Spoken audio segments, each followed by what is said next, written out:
I chose Shadow Pine Forest because people who go in don't always come back out. That felt like exactly the kind of place I needed.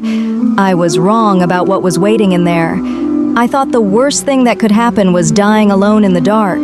I didn't know something ancient was already crouched in the trees above me that first night, watching me sleep, fighting a war with itself over what I was. I didn't know it lost that war, and I didn't know that by the time the sun rose, I was already his, wearing a claim I hadn't agreed to, couldn't see, and wouldn't understand until everything fell apart. This is the story of what happened when I found out. Chapter 1. The Forest That Didn't Push Me Out. The plan was simple. Disappear. Not the dramatic kind of disappearing that requires a note or a reason, the quiet kind. The kind where you drain your savings account at a machine that has no camera, pack one bag with only what you can carry without your arms aching, and drive until the gas gauge kisses empty somewhere so far from anything familiar that even your own name starts to feel like it belongs to a stranger. I had been planning it for 4 months. I want to be clear about something right away, because the story gets complicated later, and I need you to understand who I was before it did. I was not fragile. I was not running from a person.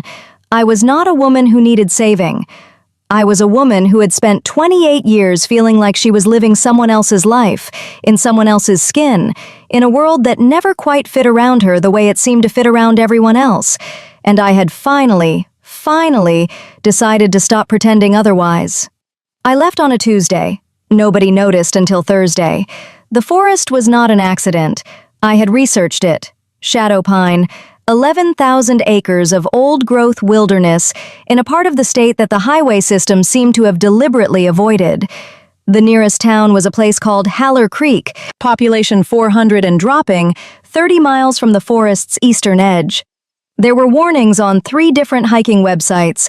Compasses behave strangely. People get turned around. A ranger station that had been closed since 2019. I read all of that and thought, perfect. I parked my car at the end of a fire road that hadn't seen maintenance in years and walked in just after noon on a Wednesday in late October. The trees swallowed me within minutes, not metaphorically. One moment I could see the car over my shoulder. The next, there was nothing behind me but timber and shadow, and the kind of silence that has weight to it. I should have been afraid. I wasn't. That should have been my first clue that something about me and this forest already understood each other. I made camp before dark, which I was proud of. A clearing I found almost by instinct, following something I couldn't name. Not a sound, not a smell exactly, more like a pull, the way your tongue finds a sore tooth without meaning to. The clearing was circular, old trees on every side, their roots breaking the surface of the ground in patterns that looked almost deliberate. In the center, a ring of stones that someone had arranged long ago, blackened in the middle from fires that predated me by decades at least. I built my fire inside the ring. It caught immediately, which surprised me because the wood was damp from 2 days of rain. I ate. I read by firelight until my eyes burned, and sometime around midnight, I let the fire die down and zipped myself into my sleeping bag and looked up through the gap in the canopy at a sky full of cold stars. I felt something then. Not danger. Something older than danger. The feeling you get in a place that has been waiting. I told myself it was the isolation, the unfamiliar sounds, the natural strangeness of genuine wilderness for someone who had spent too long in cities. I fell asleep. When I woke up, the fire was burning, not smoldering, not the last gasp of an ember I'd missed. Burning, fresh wood fed and crackling, throwing heat across the clearing in a steady, confident way that a fire only does when someone has recently tended it. I sat up so fast I knocked over my water bottle. There was no one in the clearing. I checked my watch. 4 in the morning. I had been asleep for 4 hours. I looked at the fire for a long time. Then I looked at the tree line on every side. Nothing moved. The forest was absolutely still in the way that forests sometimes go still when they are holding their breath. My heart was hammering, but my hands were steady. I will give myself that. I got up, checked the perimeter of the clearing, found nothing. No footprints in the soft ground at the clearing's edge, though the ground was soft enough that there should have been, if anyone had walked in to feed my fire. I stood there in the dark for a long time, trying to be rational about it. Then I looked down at my left wrist. I don't know why I looked there specifically. I just did, the way you sometimes touch your face when you have the feeling something is different about it. My wrist was bare, the way it always was. I didn't wear jewelry, hadn't since I was a teenager. Except, there was a marking on the inside of my wrist, just below my pulse point. Dark, like old ink or a bruise that had settled into a pattern rather than spreading randomly. It was roughly the size of a thumbprint, and it looked deliberately shaped, almost like a sigil, almost like a language. I stood in the firelight staring at it for a full minute. Then I did the rational thing. I told myself it was a bruise. I'd slept on my arm oddly. I'd pressed it against something in the night. I was in the woods alone, and I was letting the strangeness of the place get into my head. I went back to my sleeping bag. I did not sleep again. By morning, the marking was darker. I studied it in daylight. It was not a bruise. Bruises have irregular edges, gradients of yellow and purple, the shapeless evidence of broken vessels. This was clean-edged and deliberate, 3 curved lines that crossed at a center point in a way that reminded me simultaneously of a compass rose, and something I had seen once in a book about old European mythology that I'd picked up at a used bookstore and never finished. I photographed it with my phone, even though I had no signal to send it anywhere. Then I packed up my camp, buried my fire, and told myself I was going to hike east and think about leaving. I did not leave. I don't know how to explain that adequately except to say that the forest didn't feel dangerous. It felt expectant. And there is a particular kind of person, I know now that I am one of them, who cannot walk away from something that is waiting for them, even when every sensible instinct says they should. I made a new camp, same clearing. I don't know why I went back to it. My feet found it. The fire I built that second evening burned hotter than the wood warranted, and just before I fell asleep, in that thin, dissolving edge between waking and not, I heard something in the trees above me.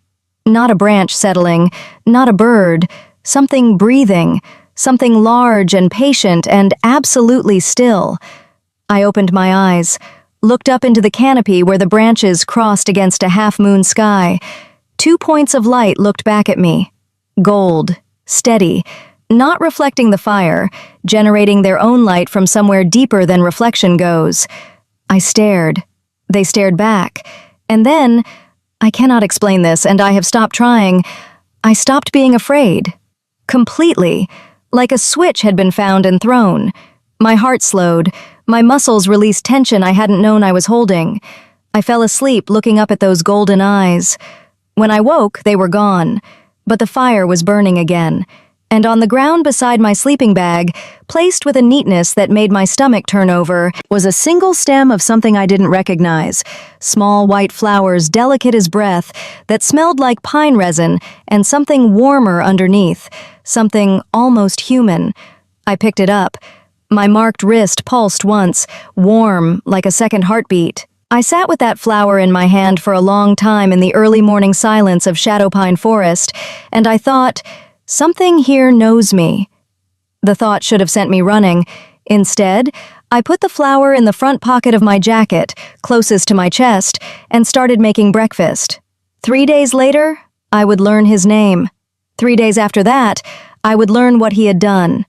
And everything, absolutely everything, would become something I had no framework for. But that morning, in the quiet of a forest that had been waiting for me, I sat by my impossible fire and felt, for the first time in 28 years, that I was exactly where I was supposed to be. I just didn't know yet what that was going to cost us both. Chapter 2. The Man Who Already Knows Her Name. He didn't appear dramatically. That was the first thing that surprised me. No rustling branches, no sudden figure emerging from shadow with a warning in his eyes. One moment, I was crouching by the stream east of my clearing, refilling my water bottle, and the next moment, there was a man sitting on a fallen log 10 feet away, watching me with the calm patience of someone who had been there long before I arrived and had simply been waiting for me to notice. I stood up fast. Water sloshed over my hands. He didn't move. He was tall. I could tell even sitting down. Dark hair pushed back from his face with the carelessness of someone who had never thought much about how he looked. Strong jaw, serious eyes, the kind of stillness in his body that you only see in people who have spent a great deal of time in wild places and learned to move like they belong to them. He was wearing a dark coat, no insignia, nothing that told me anything useful.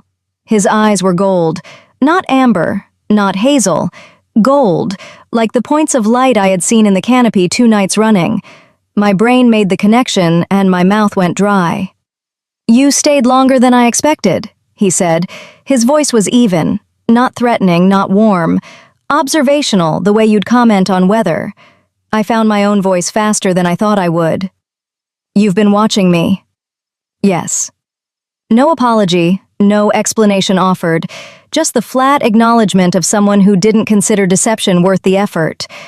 I took a breath and measured the distance between us. 10 feet. The stream behind me, trees on every side.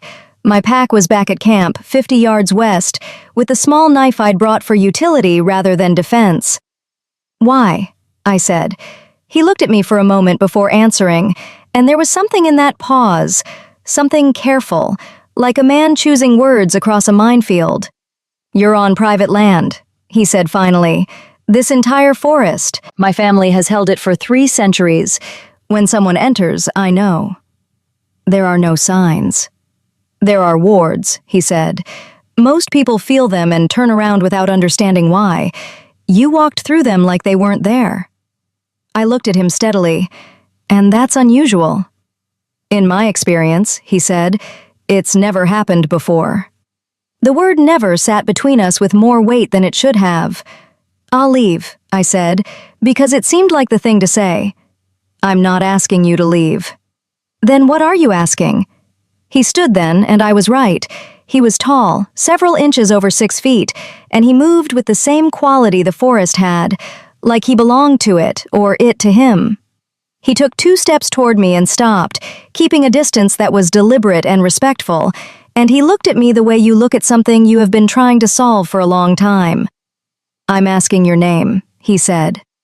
I almost didn't give it.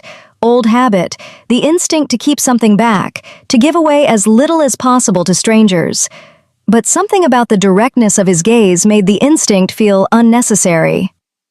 "Elisa," I said, and then, because his steadiness was somehow pulling the rest of it out of me, "Elisa Payne." Something shifted in his expression. Not surprise exactly, more like confirmation, the look of a man who has heard a name he was already expecting and is still not quite ready for the reality of it. "I'm Wes," he said, and after a pause that felt like a door opening against resistance, "Wes Vincent." "Do you live out here, Wes?" "Close enough." He nodded in a direction that was neither east nor west, vaguely north. "My home is about 2 miles that way. There are others with me. We prefer the privacy of the forest to the town." "How many others?" "Enough to call it a community." His eyes dropped briefly to my left wrist. I had pushed my sleeve down that morning, a small vanity. I didn't want to look at the marking, and I didn't want questions about it. But the way his gaze went there, precise and immediate, told me that my sleeve was not the point. He already knew it was there. My pulse kicked hard. "You've seen it before?" I said, not a question. He met my eyes again and said nothing, which was its own kind of answer. "What is it?" I said. My voice came out quieter than I intended. "I think," he said slowly, "that conversation requires more than a streamside introduction. Will you walk with me?" Every reasonable instinct I owned told me to say no, to pick up my pack and find my car and drive until the forest was a memory. I pushed my sleeve up and held my wrist out toward him so the marking caught the thin, gray morning light. "Tell me what this is first." He looked at it, and for just a moment, one unguarded, fleeting moment, something crossed his face that was far more complicated than I was prepared for. It was not guilt exactly, it was older than guilt. The expression of a man confronting something he did that he cannot undo and is not entirely sure he should want to. "It's a mark of claim," he said. "In my culture, in my—" He paused. "Among my people." "Your people." I kept my voice neutral. Claim meaning what, exactly? Meaning protection, belonging. He looked away briefly, jaw tight. It means that whoever carries it belongs to the one who made it, that no one else can touch them, threaten them, approach them with ill intent, without answering to you. Yes. I lowered my wrist slowly. And when did you decide to put it on me? I didn't decide. The words came out rough, like he'd been holding them back and they forced their way through. I came to investigate a trespasser. I found you sleeping, and He stopped, tried again. Something in me recognized you before my mind had any say in the matter. The mark happened. I could not stop it. It was already done before I understood what I was doing. The forest was very quiet around us. A bird somewhere, distant, the stream moving over stones behind me. You marked me, I said carefully, while I was asleep. Without asking, without my knowledge. Yes. And you've been watching me for 3 days without telling me. Yes. I looked at him for a long time. He held the look without flinching, without defending himself, without offering the kind of half-reasoned justifications that people reach for when they know they've done something indefensible. He just stood there and let me see the full weight of it. That honesty was the only thing that kept me in the conversation. Can it be removed? I said. Something moved through his expression that he controlled quickly. No. Can I choose not to accept it? He was quiet for a moment. The mark exists regardless. What you choose is what it means. What happens next? That part, he met my eyes directly. That part is entirely yours. I pulled my sleeve back down. 2 miles north, I said. You're home. Yes. And if I walk there with you and ask you every question I have, you'll answer honestly.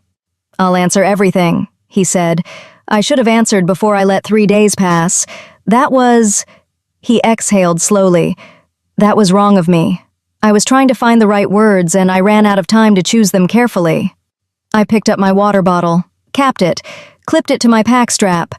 Then let's walk, I said.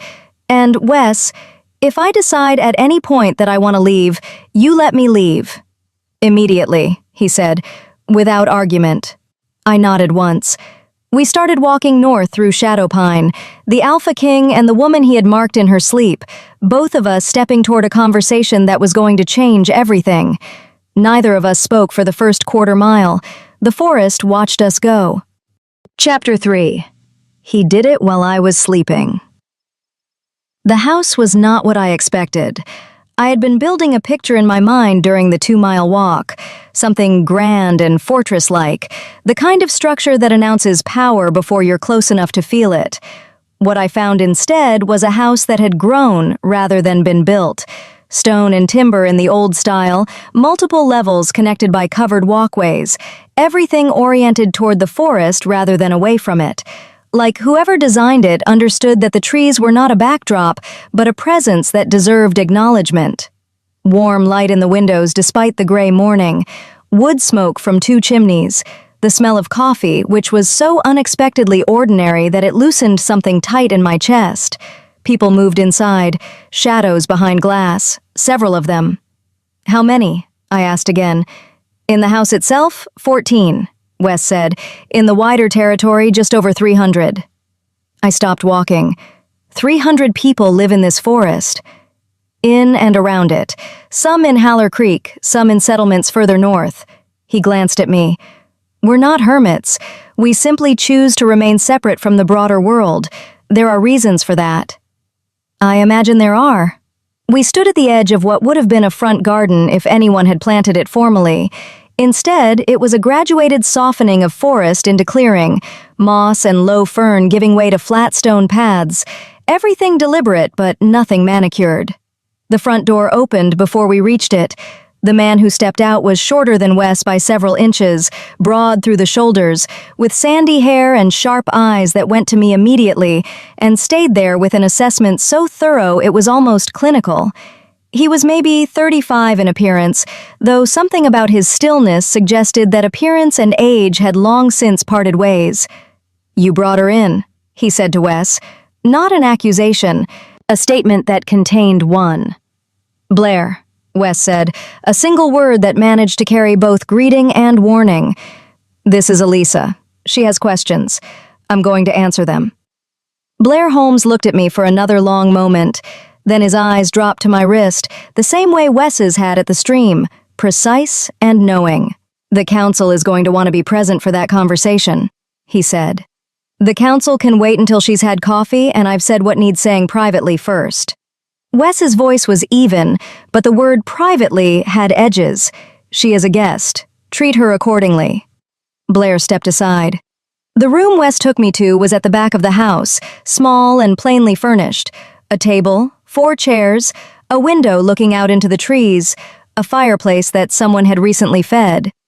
It felt like a room used for difficult conversations rather than comfortable ones, which seemed honest given the circumstances. Coffee appeared within minutes, brought by a woman who introduced herself only as Renee, before disappearing without being asked.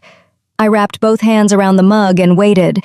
Wes sat across from me and for a moment said nothing, looking at the fire with the expression of a man assembling something he has been putting off assembling. "What are your people?" I said, because waiting felt like a waste of time. "Wolves," he said, simply, directly, with no softening. "Shapeshifters. We can move between human form and wolf form. We have lived in Shadowpine for 3 centuries, hidden from the broader human world because, as history has repeatedly demonstrated, humans and wolves in proximity tends to end badly for both." I drank my coffee. He watched me, clearly prepared for a bigger reaction. "The fire," I said. "The wards. The fact that the forest feels like it's paying attention." I set the mug down. "The eyes in the trees at night. All of that makes more sense now." "You're remarkably calm." "I'm saving my energy for the parts that matter." I pushed my sleeve up and laid my wrist on the table between us. "This part matters. Tell me everything about it. Not the version you think I can handle, the full version." He was quiet for a moment. Then he leaned forward, elbows on the table, and told me. Among his kind, he explained, the mate bond was not a choice. It was recognition, a deep, cellular certainty that fired when a wolf encountered their person, their specific, irreplaceable person. It had nothing to do with knowing someone.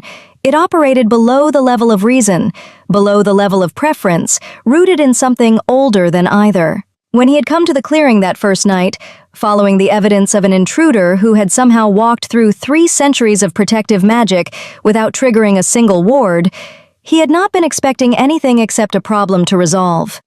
He had found me sleeping, and his wolf had known.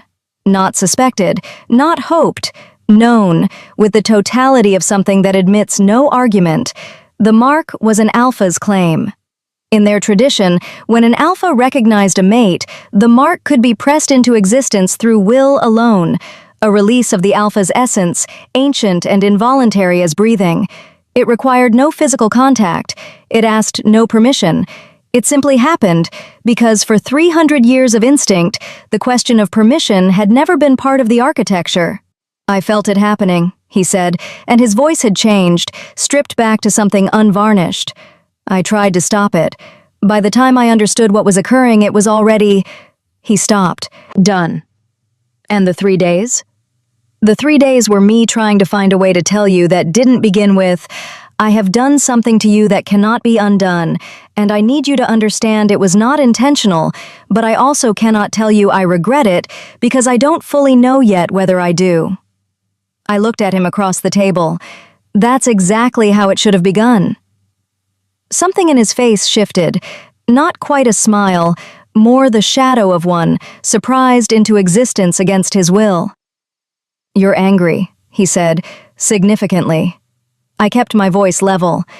"You put a mark on my body while I was unconscious, and then watched me for 3 days without telling me.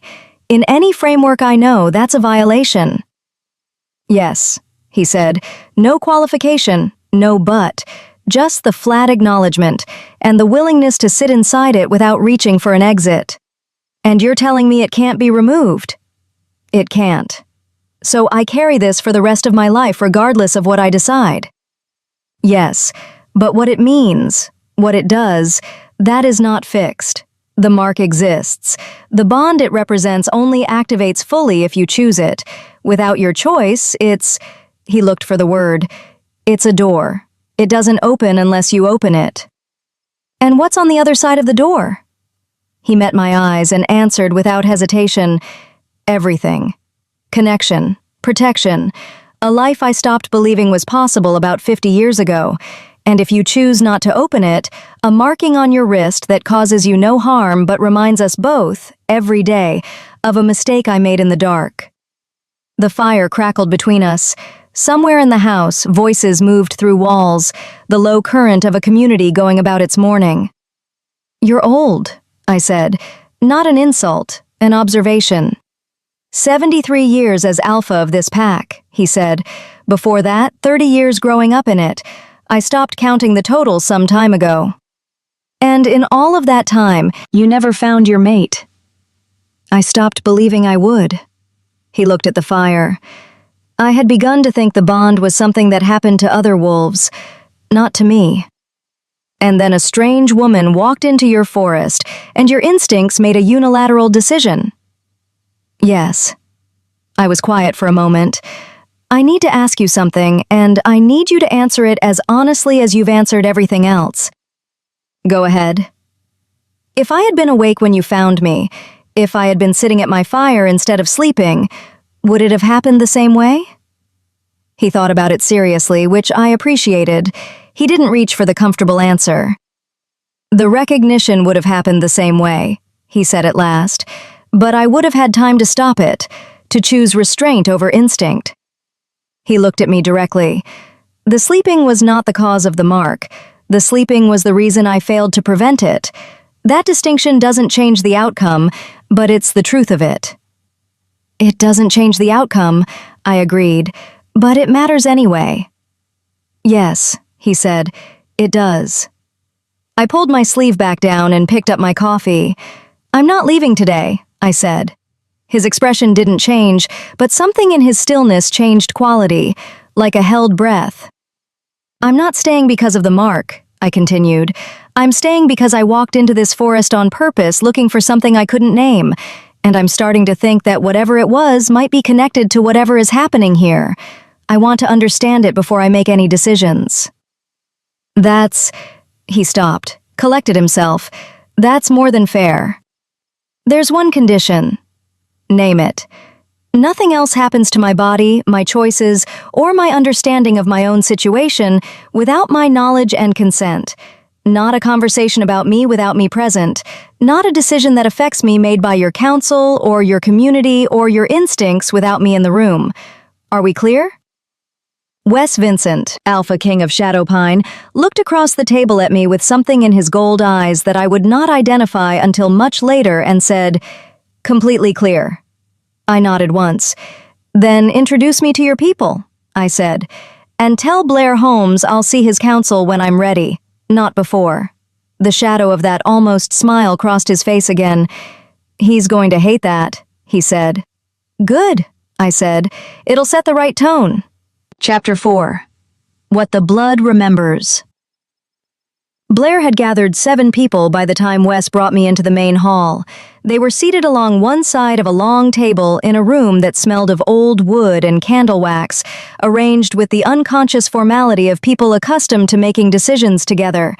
I studied them the way I always studied rooms full of strangers, quickly, from the outside in, looking for the ones who would cause trouble and the ones who would be fair. Blair sat at the center. To his left, an elderly woman with white hair pulled severely back and eyes the color of winter sky, the kind of eyes that had been watching people for so long they had stopped being surprised by anything. To Blair's right, a heavy-set man with a trimmed gray beard who had the specific stillness of someone containing strong feelings on a short leash.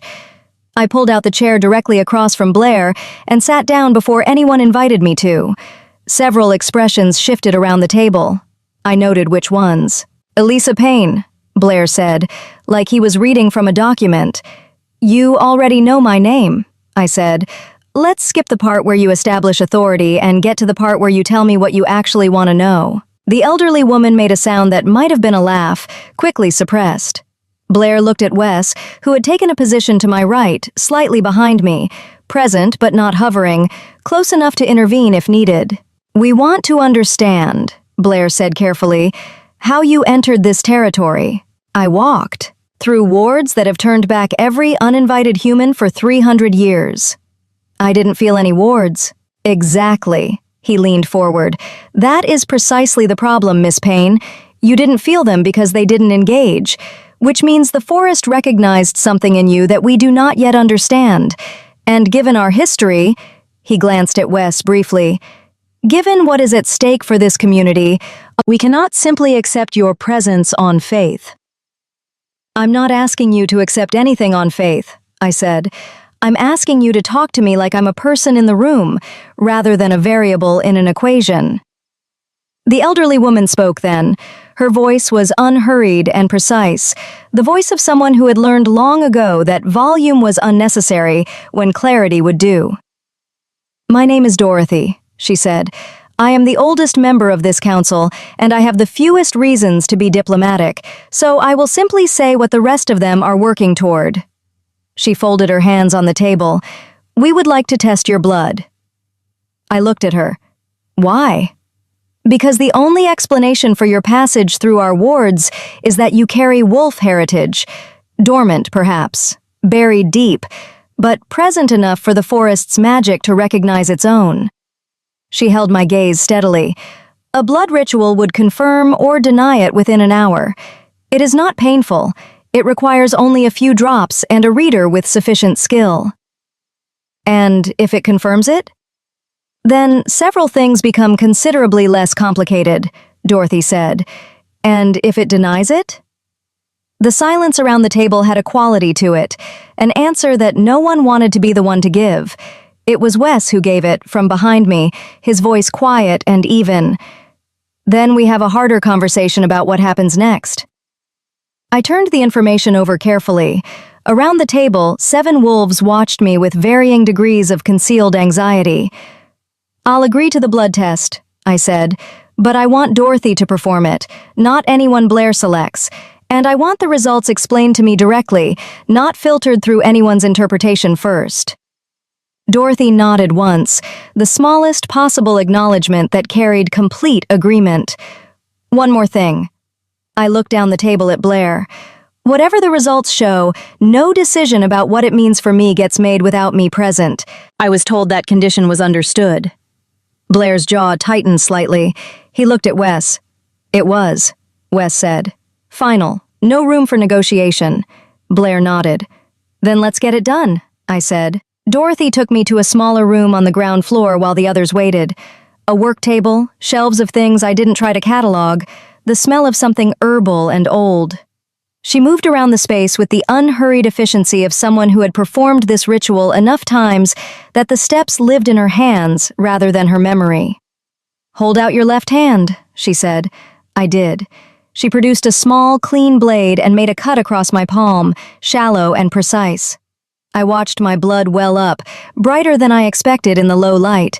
She collected several drops in a shallow stone dish and added 2 measured drops from a vial that smelled like pine resin and rain. Then she set the dish on a small stand over a candle flame and spoke several words in a language I did not know. What happened to my blood in that dish should not have been possible. It moved. Not boiling, not reacting to the heat in any normal way.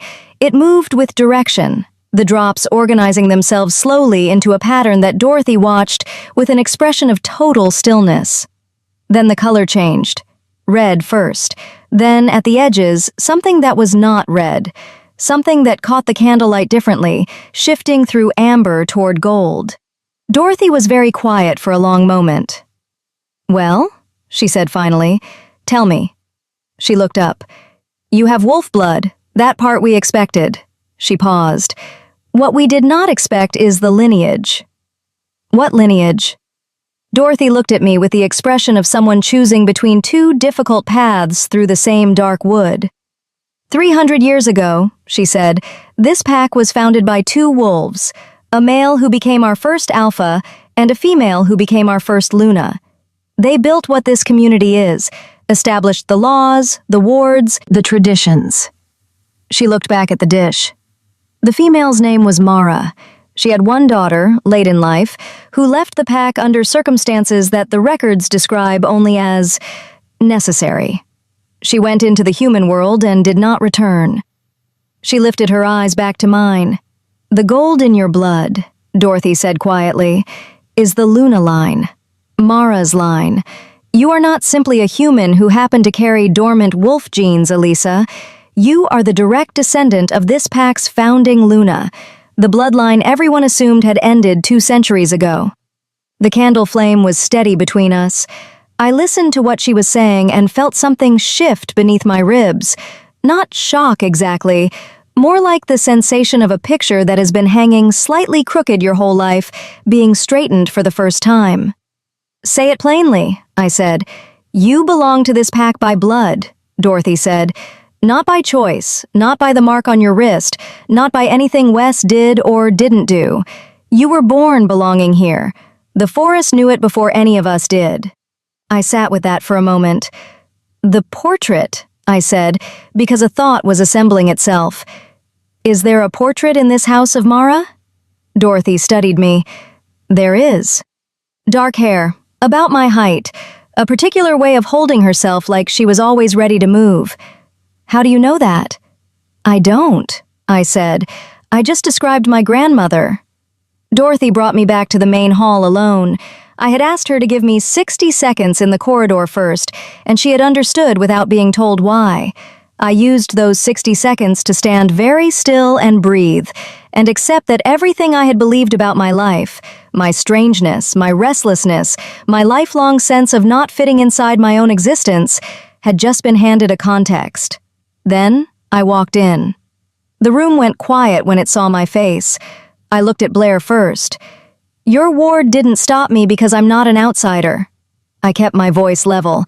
"I'm Mara's bloodline, your founding Luna's direct descendant." The silence changed quality entirely. Blair went very still. The heavy-set man beside him made a sound. Across the room, I heard someone whisper something in that old language, and then I looked at Wes. He was watching me with an expression I had not seen on him yet. Not the careful control of a man managing a complicated situation, not the guilt of someone accounting for a mistake. Something rawer than either. Something that looked, under the gold of his eyes, very close to awe. "You knew the word," he said. "Not to the room, to me. Your grandmother's word, the one you said at the stream.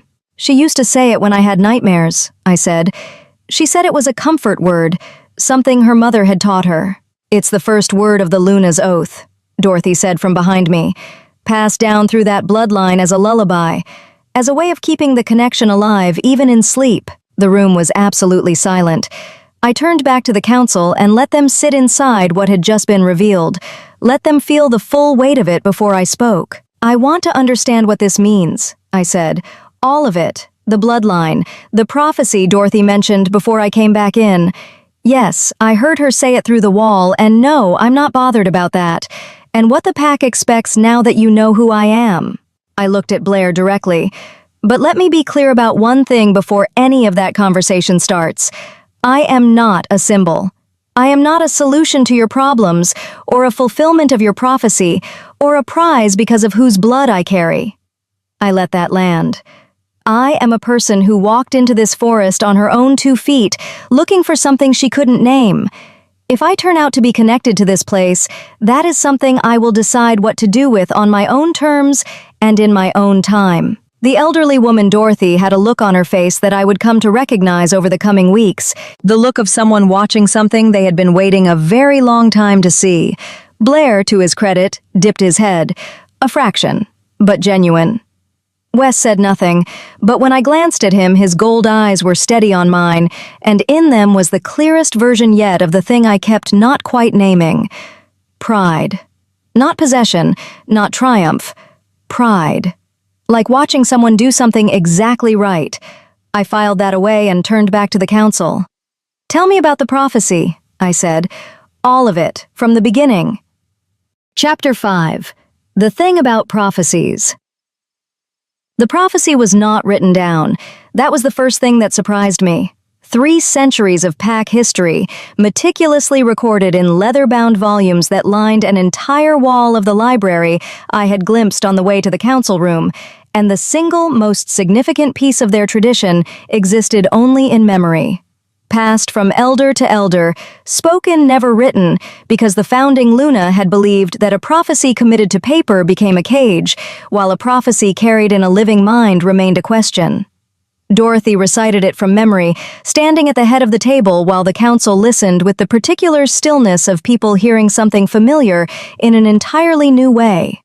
When the blood of the first returns to the sacred ground, the pack will stand at the edge of 2 fates. She will carry the old fire in new hands. What was broken she may mend, what was mended she may break. The choosing is hers, the consequence is everyone's. There is no middle path. Silence after the last line. I had been listening carefully, and I spoke before anyone else could begin interpreting it at me. "The sacred ground," I said. "The circular clearing, with the stone ring." "Yes," Dorothy said. "That's where I made my camp, both nights." "We know," Blair said. "That is part of what alarmed the council initially. The sacred ground has not been accessible to anyone outside the founding bloodline since Mara herself stood there. The wards around it are the oldest we have." He paused. "You walked straight to it." "I followed something," I said. "A pull. I thought it was instinct." "It was," Dorothy said simply. "Older instinct than you knew you had." I looked at the prophecy from several angles in my mind, the way you turn an object in your hands to understand its shape. 2 fates, I said. "What are they?" The council members exchanged glances. Blair answered, "The pack has an enemy," he said. "A hunter clan, the Dillon family. They have been systematically targeting wolf communities across this region for generations, not out of fear, the way the old hunter stories go, but out of something more organized than that. They believe wolves represent a disruption of a natural order they have appointed themselves to protect." His voice was controlled, but I heard what was underneath it. Old anger, old grief. "They have dismantled 4 packs in the last century. Shadowpine has survived because of its wards, its concealment, and because Mara's magic runs through this land in ways that even 300 years of absence hasn't fully diminished. But that's changing," I said. Blair looked at me with the expression of someone recalibrating an assessment. "Yes, the wards are weakening, slowly but measurably. Without someone of the founding bloodline to renew them, they fail," I finished. "And then the Dillon clan finds you." "That is one fate," Dorothy said. "The pack is found. What follows depends on how strong we are when it happens." "And the other fate?" "The blood of the first returns and the wards are renewed," Dorothy said. "The pack is protected for another generation, perhaps longer if the one who renews them is strong enough to do what Mara originally did, not just repair the magic, but deepen it." I sat with that. "You said the choosing is mine," I said, "but this doesn't feel like much of a choice. Protect the pack or don't. Mend what's broken or leave 300 people exposed." "The choice," Dorothy said quietly, "is not whether to help. The choice is what you are willing to become in order to do it. Renewing the wards requires the Luna line to be fully active, not dormant, not partial." She held my gaze. "Your wolf would need to wake." The room waited. I understood what she was saying. I had understood it since she described the gold in my blood, since the moment the picture had straightened on its crooked nail, and everything had rearranged itself into sense. I had wolf blood. My wolf had never woken. To renew what Mara had built, it would need to. "Is that different from a standard awakening?" I asked. "Significantly." It was a new voice, a woman I hadn't heard from yet, seated at the far end of the table. She was perhaps 40 in appearance, with close-cropped dark hair and the compact, deliberate physicality of someone who had spent decades training her body to be useful. She had been watching me since I sat down, with an expression that was neither hostile nor warm, purely evaluative. "My name is Nina Kaplan. I handle training and preparation for pack members undergoing their first shift. What you would face is not a standard awakening." "Explain the difference," I said. A standard awakening works with dormant genes that have simply been sleeping. Yours were not sleeping. Nina's voice was precise and factual, which I appreciated. They were bound, deliberately, carefully, and with considerable skill. Someone with significant knowledge of pack magic chose to make you appear entirely human, and they did it thoroughly.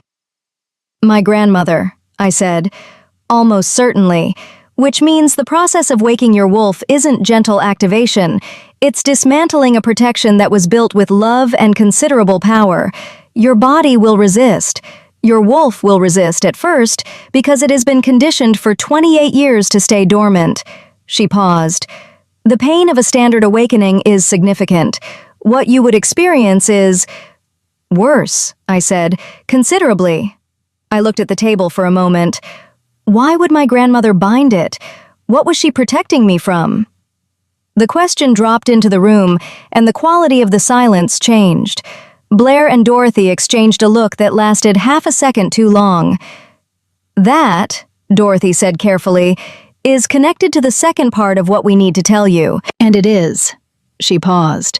It is the part that changes the shape of everything else. Then tell me. Dorothy folded her hands. The Dillon clan has been searching for the Luna bloodline for 200 years. Not to destroy it, to control it. A member of the founding Luna's line, brought under their influence, would give them access to Shadowpine's wards from the inside. They would not need to break through our defenses. They would simply unlock them. The implications assembled themselves quickly and completely. My grandmother knew they were looking for me, I said. We believe so. We believe she encountered someone connected to the Dillon clan, understood the risk, and made the only choice she felt she could. Dorothy's voice was gentle. She hid you inside a human life so thoroughly that even you didn't know what you were. She sacrificed your connection to your own nature to keep you safe. I thought about my grandmother, small, fierce, precise woman who had whispered words over me in a language I didn't know and taught me to trust my instincts and died when I was 19 without ever explaining any of the things that might have made my life make sense. I had spent 9 years being quietly angry at her for the things she never said. I revised that feeling now, sitting in a room full of wolves, with her blood running gold through mine. She was trying to protect me, I said. She gave up everything to do it, Dorothy said, including, ultimately, her connection to this place. Wolves separated from their pack for long enough begin to diminish. We believe it is what killed her. The fire in the room was very steady. I breathed through the grief of that, not the grief of losing her, which was old and settled, but the new grief of understanding what she had paid. Then I put it away to examine later. There would be time. The Dillon clan, I said. Do they know I'm here? Not yet, Blair said, but our wards are weakening. When they fail enough to be detectable from outside, they'll know something changed, I said, which means there's a timeline. Yes. I looked at Nina. If I decide to wake the wolf, what would the preparation look like? A week of physical conditioning to prepare your body, Nina said. Then the binding dismantlement, which Daisy would perform. Who is Daisy? Our reader, our magic practitioner. She performed your blood analysis. Nina continued. The dismantlement takes 3 days. After recovery, you would need to learn control before we could even discuss the ward renewal. She looked at me steadily. We are talking about a month minimum, possibly 6 weeks. And if the wards fail before that? Nobody answered, which was its own answer. I looked at Wes. He had been standing at the edge of the room this entire conversation, present but silent, holding to the boundary I had set. Nothing decided without me, nothing about me decided for me.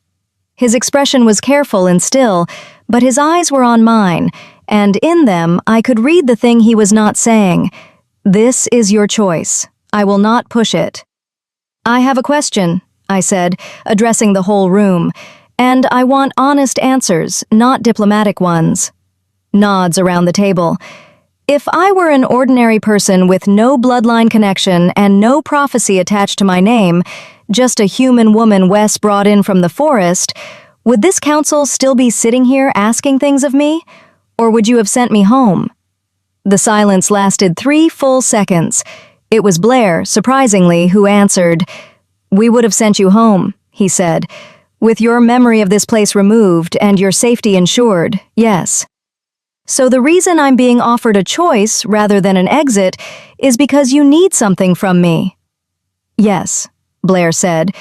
I respected that, more than if he addressed it as something else. "Then I need something from you in return," I said. "Not the Pack's protection, not access to whatever power this bloodline carries. Something smaller." "Name it," Dorothy said. "I want to know everything my grandmother knew, everything she chose not to tell me, the full history of Mara's line, why she left, what she was protecting, what the binding cost her, all of it.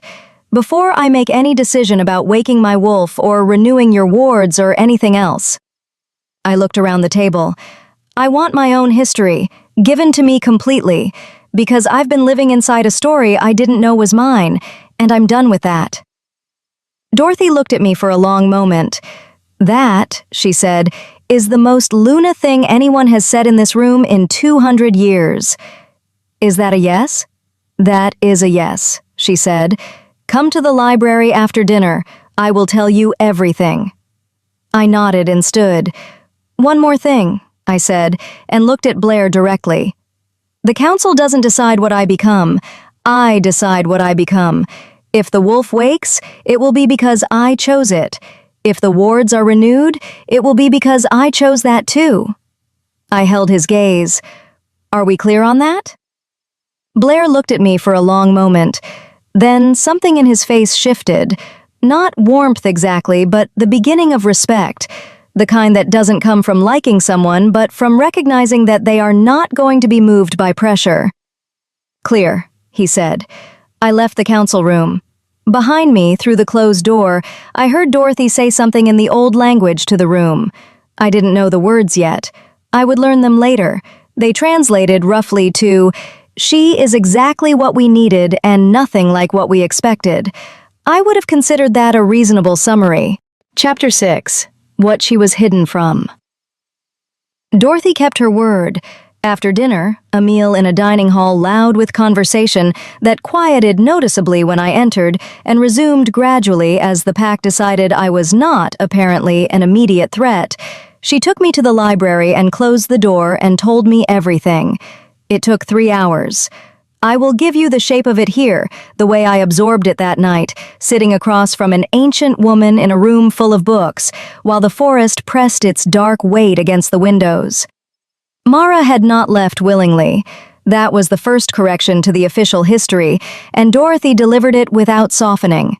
200 years ago, the Dillon clan had been smaller, a single family with a single obsession, convinced that wolves were a corruption of the natural order and that someone needed to do something about it.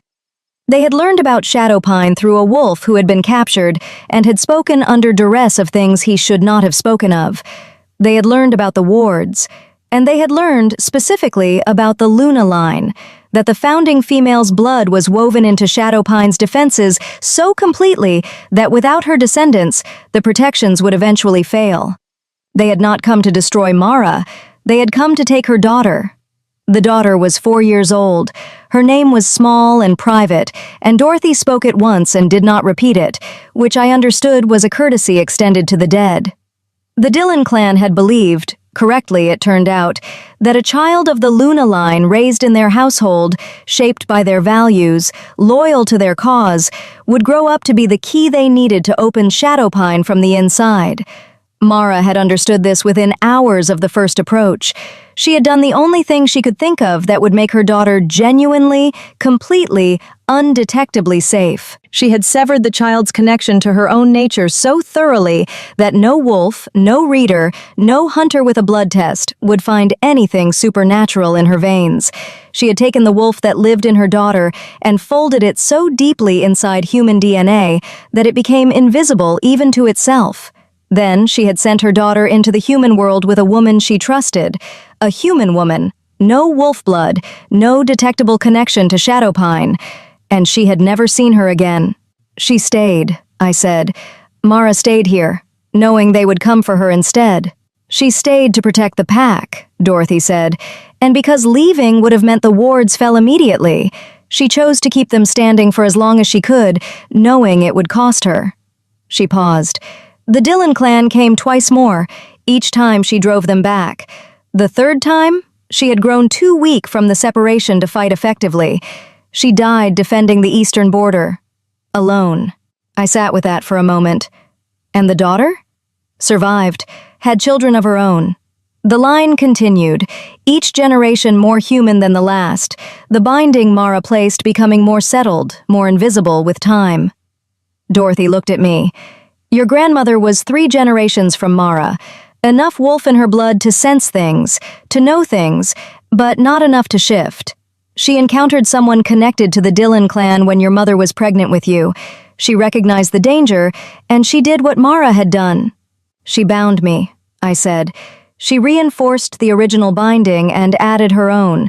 2 layers, which is why Nina says dismantling it will be considerable, I said. Yes. I looked at the fire for a while. The Dillon family, I said. Who leads them now? A man named Felipe Dillon, Dorothy said. 4th generation of the obsession. He is more organized than his predecessors and considerably more patient.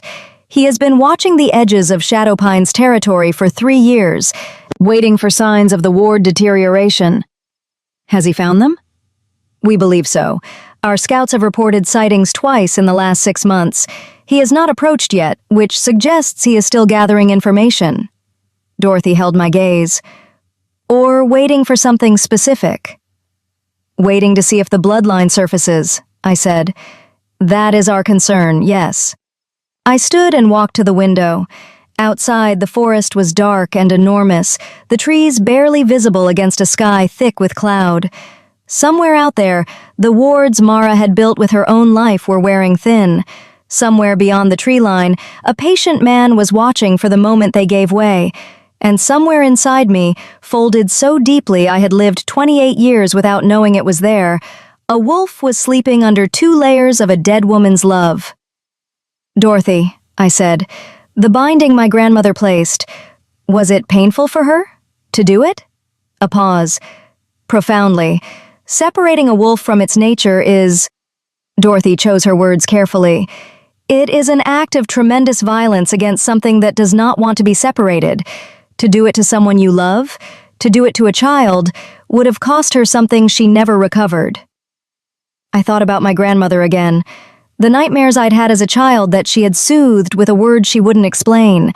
The way she had sometimes looked at me with an expression I had always read as sadness, but now understood was grief. The specific grief of someone watching something they had taken away from you and knowing they could not give it back. She had not been keeping secrets because she didn't trust me. She had been keeping secrets because she loved me and was terrified of what would happen if those secrets found their way to the wrong ears. I turned back from the window. I want to meet Daisy, I said, the reader, before I make any decision about the binding. Of course. And I want to talk to Wes, alone, tonight, if he's willing. Dorothy studied me with her winter sky eyes. May I ask why? Because the prophecy says the choosing is mine and the consequence is everyone's, I said. And before I choose anything, I want to understand what it costs him specifically, not the pack. Him, Dorothy nodded slowly, and something in her expression suggested I had passed a test I hadn't known I was taking. Wes was in the garden when I found him, standing at the far edge of the cleared ground where the forest began, looking into the trees with his hands in his pockets, and his shoulders carrying the particular set of someone thinking through something difficult. He heard me coming despite the fact that I was deliberately quiet, turned before I was close enough that a human would have noticed. Dorothy told you everything, he said. Yes, he nodded, turned back to the trees. I stood beside him and looked at the same darkness he was looking at. I want to ask you something that isn't about the pack or the wards or the prophecy. All right. When you found me that first night, I said, before the mark happened, in the seconds before your instincts made their decision, what did you think? He was quiet long enough that I thought he might not answer. I thought you looked like someone who had been carrying something very heavy for a very long time, he said. and that you had set it down to sleep and you looked, for that moment, like you had finally gotten some relief from it." He paused. "I thought I had never seen anything so... I thought it was the saddest and the most peaceful thing I had ever seen simultaneously." I absorbed that. "And then your instincts took over," I said. "And then my instincts took over," he agreed. "And I have been trying to find a way to apologize for it adequately ever since." "I don't want an apology," I said. He looked at me. "I want to understand what it means to you," I said. "Not what the bond is, not what the tradition says. What does it mean to you that the mark exists, honestly?" Wes was quiet for a moment. When he spoke, his voice was lower, stripped of the careful control he wore in rooms full of people. "It means I found something I had stopped believing existed," he said, "and I found it in the worst possible way, by taking a choice from someone who deserved to have it, and I have to live with that regardless of what you decide." He looked back at the trees. "If you choose to walk away from all of this, the pack, the bond, the wolf inside you, I will ensure your safety and your freedom, both, without conditions. Even though the mark stays. Even though the mark stays." His jaw tightened slightly. "It will be difficult. My wolf will not adapt quickly to the separation, but that is my problem, not yours. You did not ask for any of this." "Neither did you," I said. He looked at me again, and I saw the surprise in it, that I had offered him that. "No," he said, "but I am alpha. Managing things I didn't ask for is the primary qualification for the position." "Do you believe the prophecy?" I said. "Personally. Not what the council believes, not the tradition. You." He considered it seriously. "I believe the forest chose to let you in," he said. "I believe your bloodline is real, and the wards need what only you can give them. Whether that constitutes prophecy or simply consequence, I'm not sure the distinction matters as much as what we do about it." "And what do you think we should do about it?" "I think," he said carefully, "that I am the last person who should be telling you what to do about it." I almost smiled at that. Not quite. "The Dillon clan," I said. "Felipe, has he approached you directly?" "Once, 8 months ago. He came to the eastern border under a flag of negotiation and offered a truce. Shadowpine left alone in exchange for information about any surviving members of the Luna bloodline." Wes's voice was flat. "I told him there were none." "He didn't believe you." "No, but he had no evidence to counter it at the time." He paused. "He will know something has changed. The wards shifted the night you walked in. Any reader worth their skill who was watching the perimeter would have felt it." "So the timeline just shortened?" "Possibly significantly, yes." I stood in the dark beside the Alpha King of Shadowpine and felt the forest behind us, immense and patient, and full of 300 people who were connected to each other in ways I was only beginning to understand. Inside me, under 2 layers of a grandmother's love and fear, something stirred. Not dramatically, not the way it would later. Just a small, quiet movement, like someone shifting in a long sleep. I put my hand over the marking on my wrist without thinking, felt the warmth of it, that second heartbeat pulse. "I'm going to wake the wolf," I said. Wes went very still beside me. "Not for the pack," I said. "Not for the prophecy. Because my grandmother spent her life making herself smaller to keep me safe, and I'm done being small on her behalf." I looked at him. "She did what she had to do. Now I get to do what I choose to do. There's a difference." "Yes," he said quietly. "There is. I want to meet Daisy tomorrow," I said, "and I want to start Nina's conditioning the day after." "I'll arrange it." I turned to go back inside. "Elisa." I looked back.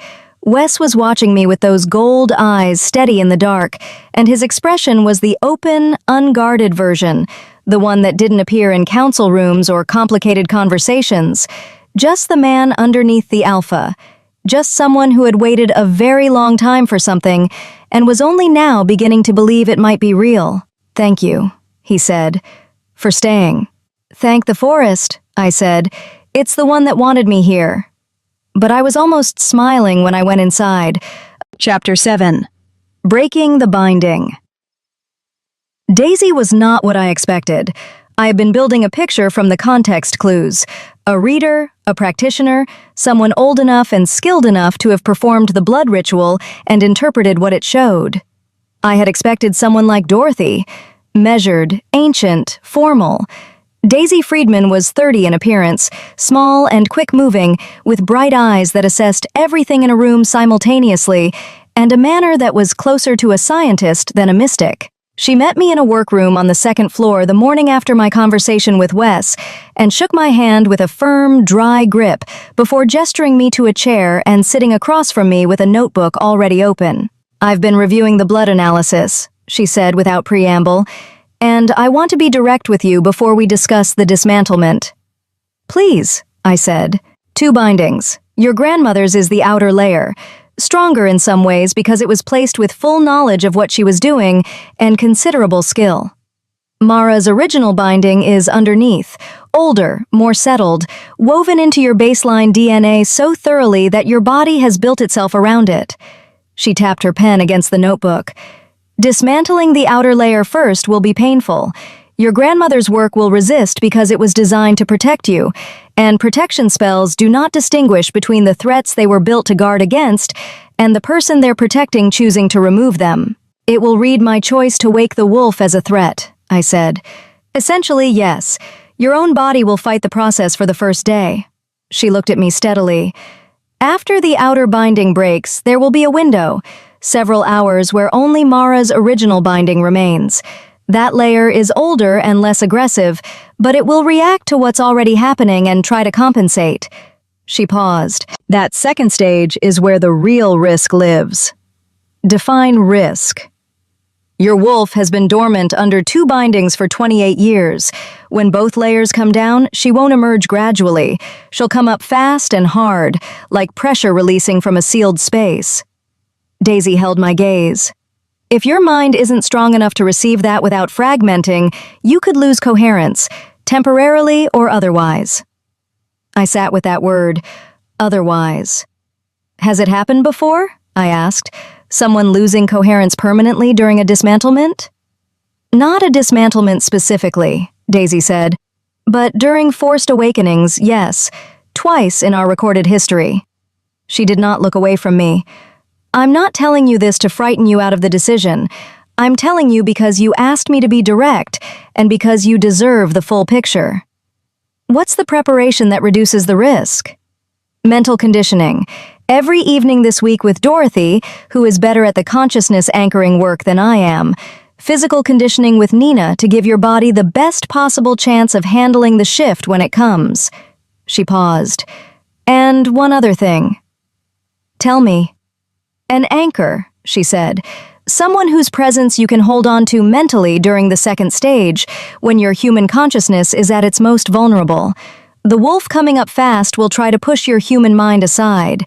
Having something external, someone specific, to hold to can be the difference between finding your way back and losing the thread entirely." I already knew where this was going. "Wes," I said, "his alpha energy creates a natural channel during awakenings," Daisy said carefully. "We'd ask him to be present during the ritual and to maintain a mental connection with you throughout. Not to control the process, just to be there, a fixed point." "Does he know you're suggesting this?" "Not yet.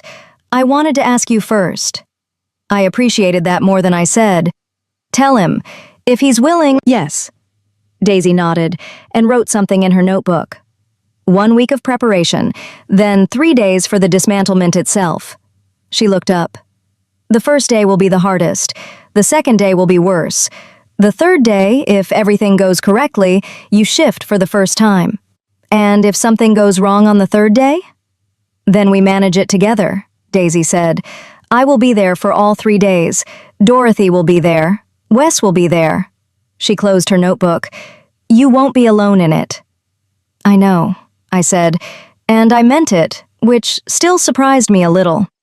The week of preparation was its own education.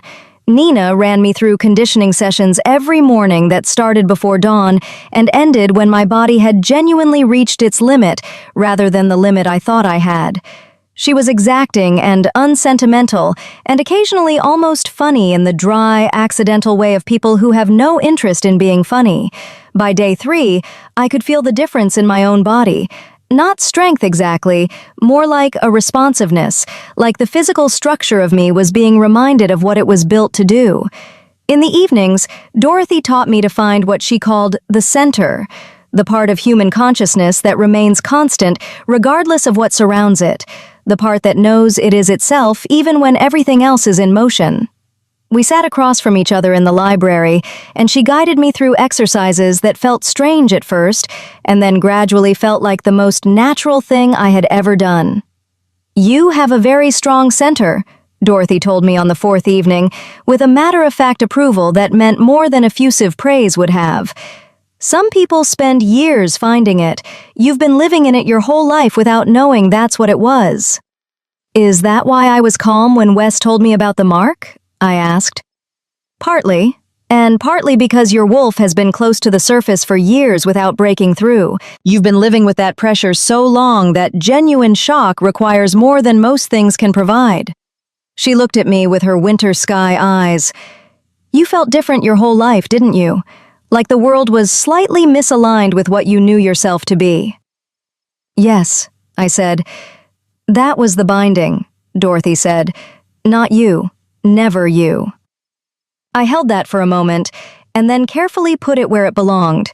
Not discarded, not obsessed over, just settled into the correct place in the architecture of my understanding of myself. Wes came to the evening sessions sometimes, not to participate, to sit near the door with a book he may or may not have been reading, present in the way he had been present since the beginning, close enough to be found, distant enough to give space. We talked, most evenings, after Dorothy left. Nothing strategic, the kind of conversation that builds itself out of proximity and shared time. The history of the pack, the details of Shadowpine's territory, his memories of Mara's time that he had inherited through pack lore rather than lived experience. What the forest was like in different seasons. What it meant to run in wolf form through old-growth timber at full speed. "Does it feel different from running as a human?" I asked one evening. "Entirely," he said. "As a human, running is effort. As a wolf, running is just—" He paused. "It's what forward motion is supposed to feel like your body finally agrees with your intention." "I've dreamed about it," I said, "running on 4 legs, my whole life recurring." "I know," he said. "Your wolf has been dreaming through you, looking for the way out." We looked at each other across the quiet of the library, and something that had been accumulating all week shifted slightly in the air between us. Not resolved, not acted on, just acknowledged, the way you acknowledge weather coming in. You can see it, you know it's real, you don't pretend it isn't there. "After this is done," I said, "and the wolf is awake, and the wards are whatever they're going to be, what does the pack need from me on a daily basis, practically?" "The Luna's role traditionally is counsel and care," he said. "I carry the authority. The Luna carries the—" he looked for the word. "The temperature, the health of the community, whether people are well, whether conflicts are being addressed, whether the young wolves have what they need." He paused. "It sounds smaller than the alpha role. It isn't." "I'm not worried about whether it sounds small," I said. "I'm asking whether I'd be any good at it." He looked at me steadily. "You walked into a council room full of predators on your 2nd day here and set the terms of your own engagement with a clarity that most wolves never achieve. You asked the right questions. You refused the wrong pressures. You gave Blair respect without giving him authority over you." He paused. "You'd be exceptional at it." I did not answer that directly because the honesty of it required a moment to settle. "Get some rest," I said. "Tomorrow's the last preparation day." "Elisa." I looked back from the door. "Whatever happens in the next 3 days," he said, "you are not required to come out the other side of it as anything other than what you choose to be. If the wolf wakes and you decide this life isn't what you want—" "I know," I said.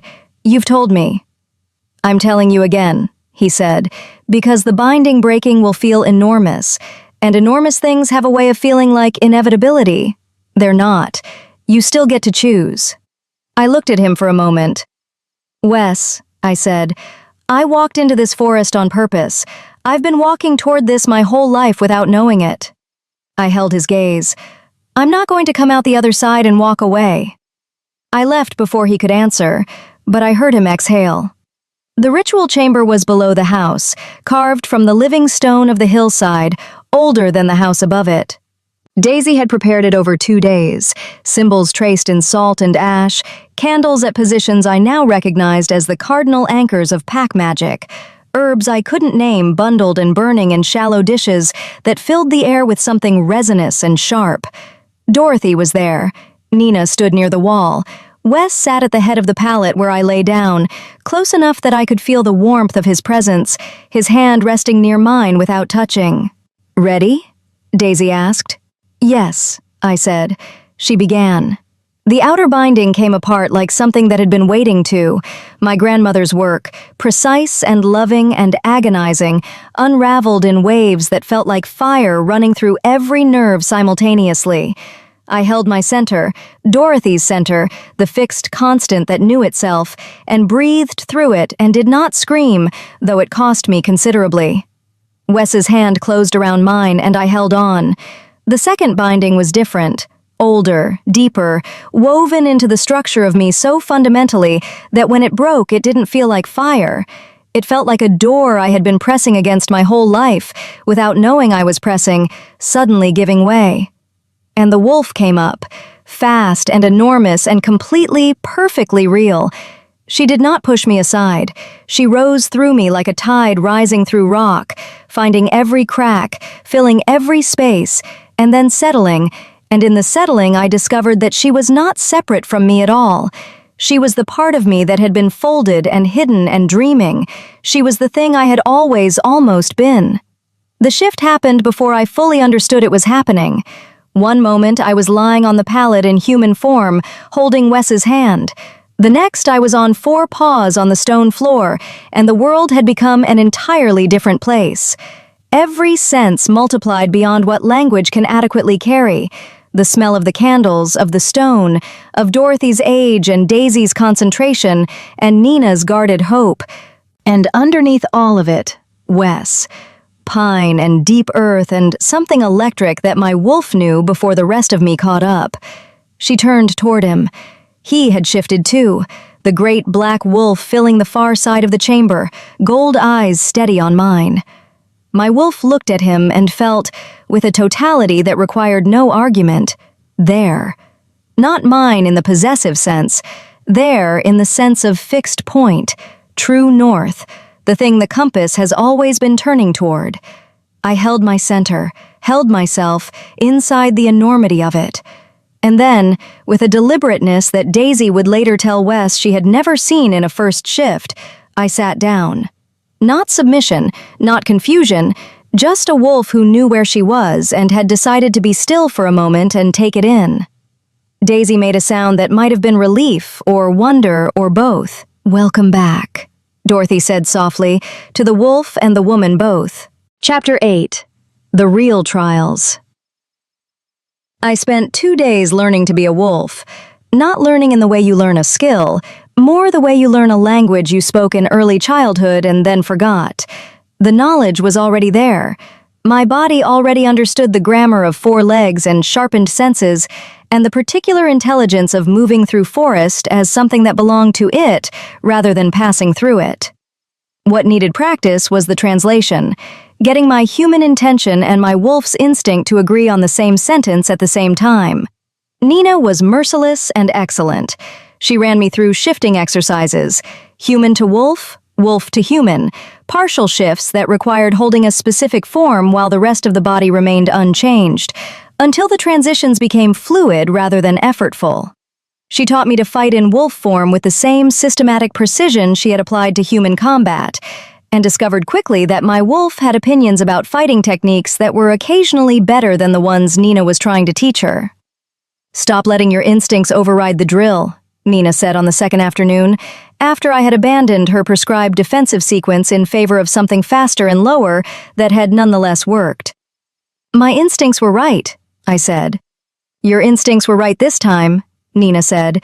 Instincts that override training are a liability until you understand them well enough to know when to trust them, which requires training. I conceded the point and ran the drill correctly. Blair found me after the evening session on the second day, sitting on the garden steps, still catching my breath, and he sat down beside me without being invited, which I noted as a change from the formal distance he had maintained since the council meeting. "The Eastern Scouts reported in an hour ago," he said. I looked at him. "Felipe Dillon's people have moved closer to the perimeter, 3 separate sighting points, all within the last 48 hours. His voice was even, but the control in it was working hard. He knows something changed. He's positioning. How long before he moves to approach? Our best estimate is days, a week at most." Blair looked at the tree line. "The ward deterioration accelerated the night of your awakening. The ritual drew on the pack's magic significantly. The outer defenses are..." He stopped. "They're thin, Elisa. Thinner than we've told the general pack population." I took that in. "You haven't told them how bad it is." "We didn't want panic." "You'll need to tell them soon," I said.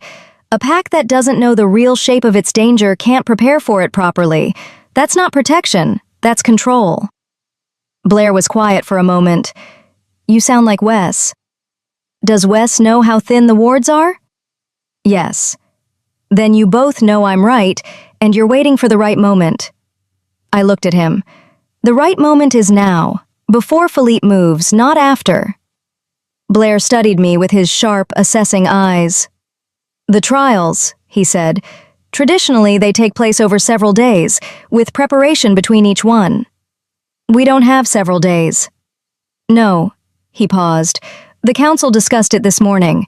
Given the circumstances, we'd like to propose a modification." "Tell me." "The trials run consecutively," he said, "all 3 in sequence without breaks between. It's not traditional, but it's not without precedent. In times of genuine threat, the trials have been compressed before." He met my eyes. "It would be harder." "Do it," I said. The pack gathered the following morning in the large clearing north of the house, the one I had learned was used for significant ceremonies. 300 wolves in human form arranged in a loose circle, their collective presence a physical thing, a pressure in the air that my wolf registered as simultaneously welcoming and evaluating. I stood in the center with Wes beside me, and I felt the pack's attention the way I was learning to feel everything now, not just visually, but in layers, the way the forest experienced weather. Dorothy called the trials to order. The first trial was the hunt. I will not pretend it was simple. The forest north of the house was old and dense, and the prey was a large stag that had apparently learned over years of living adjacent to a wolf pack to be genuinely difficult to find, and genuinely fast once found. My wolf loved every second of it, in a way that my human mind found slightly alarming. I found him by scent, circled downwind for 20 minutes with a patience that surprised me, and brought him down cleanly at the edge of a frozen stream. The whole pack would have heard the hunt through the territorial awareness that connected them, would have followed the progress of it the way you follow a story. I dragged him back to the clearing and dropped him at Dorothy's feet, and shifted back to human form in one clean movement. "First trial passed," Dorothy said.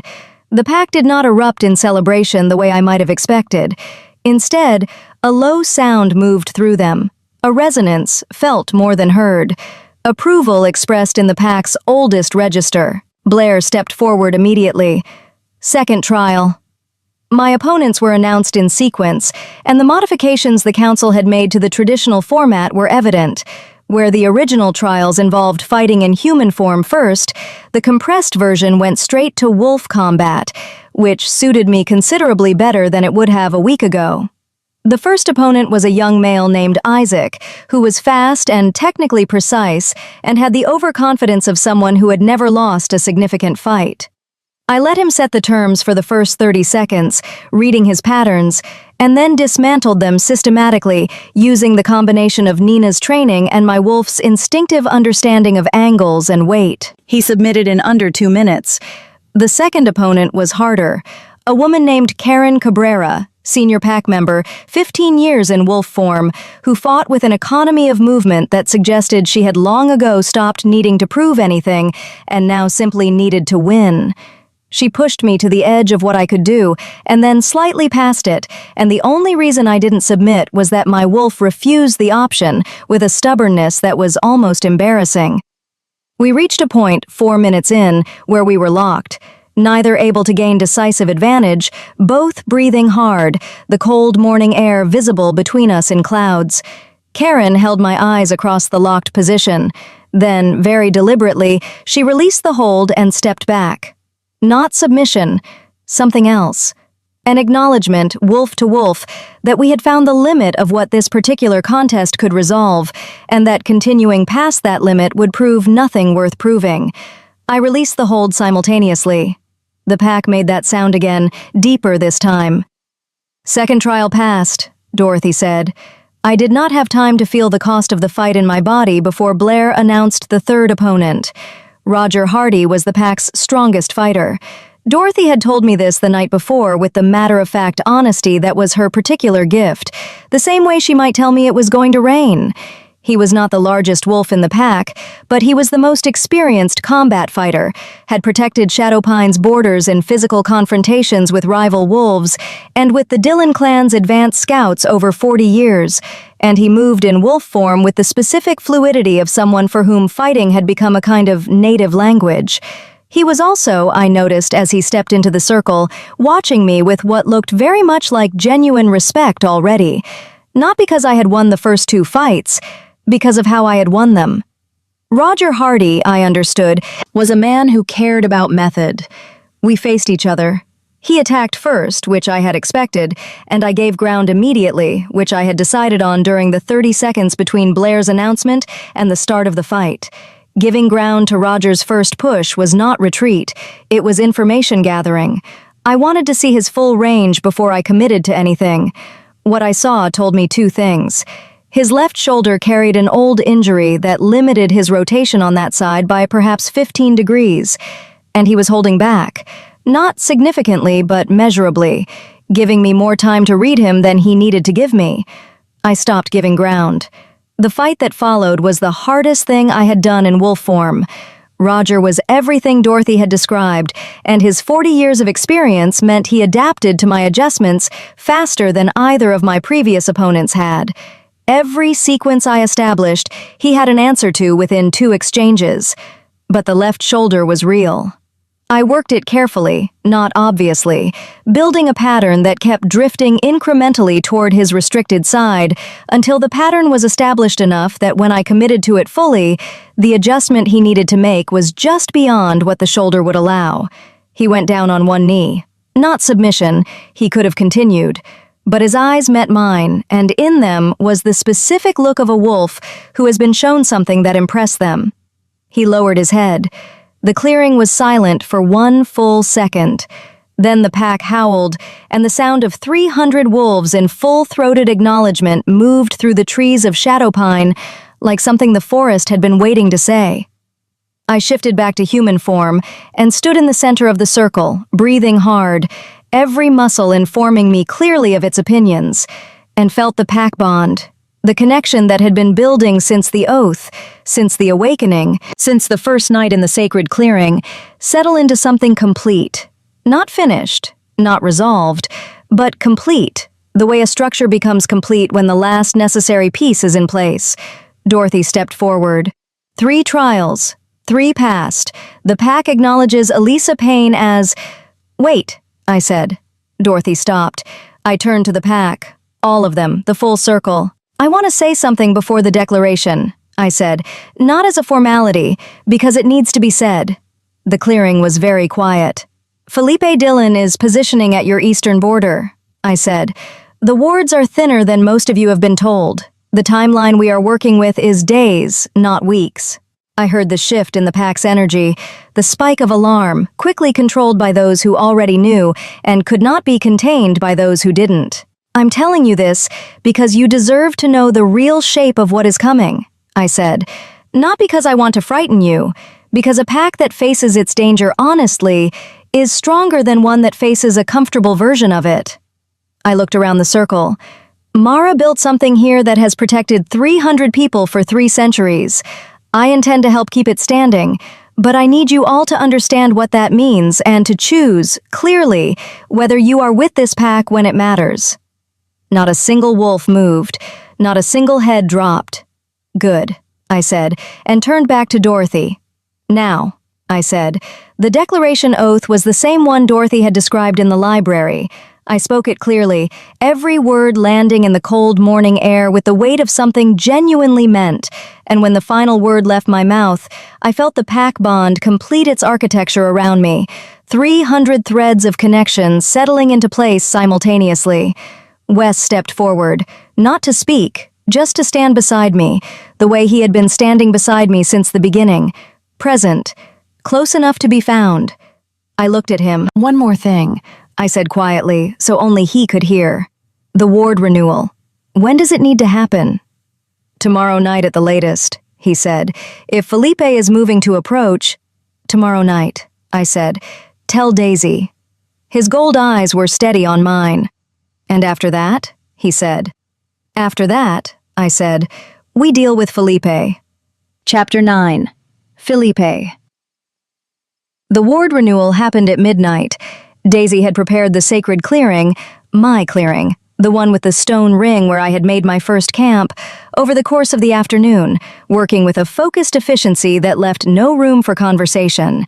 Salt lines, ash markings, the same cardinal candles as the ritual chamber, but here exposed to open sky, their flames burning without wavering despite the cold wind moving through the trees.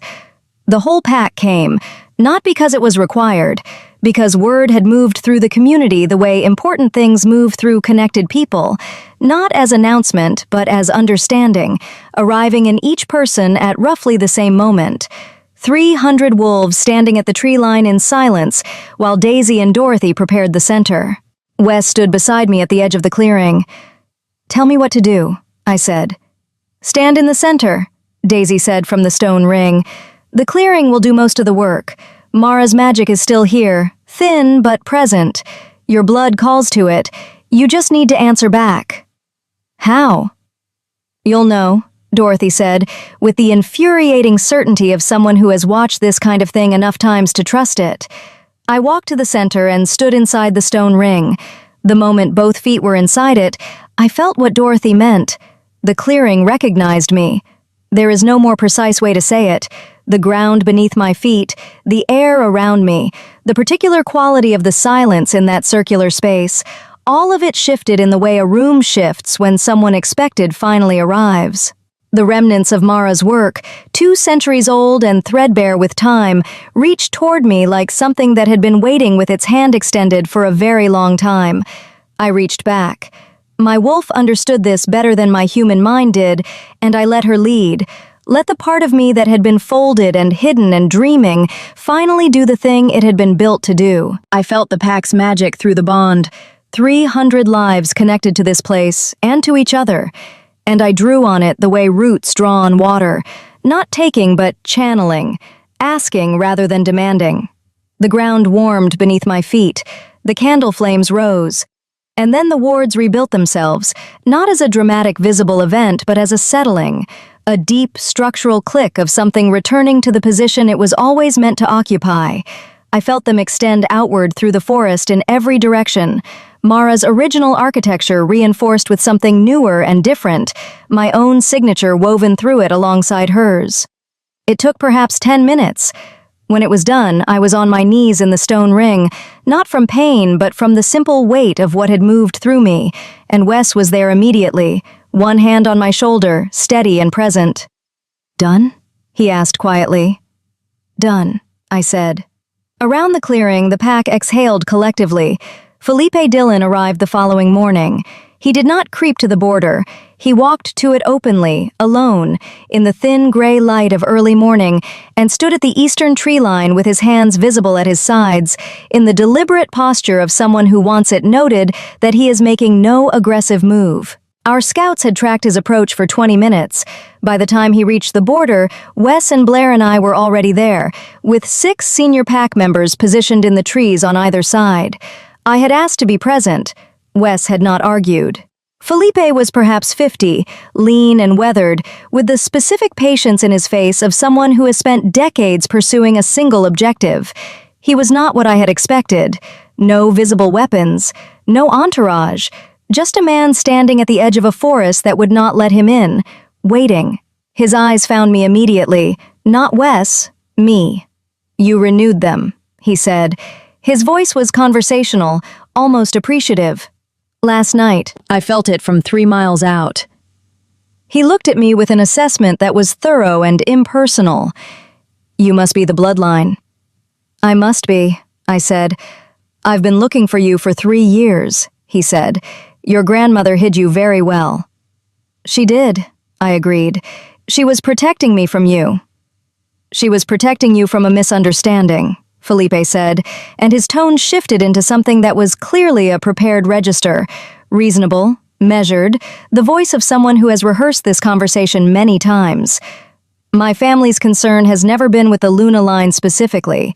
Our concern is with unchecked supernatural influence operating outside any accountability structure.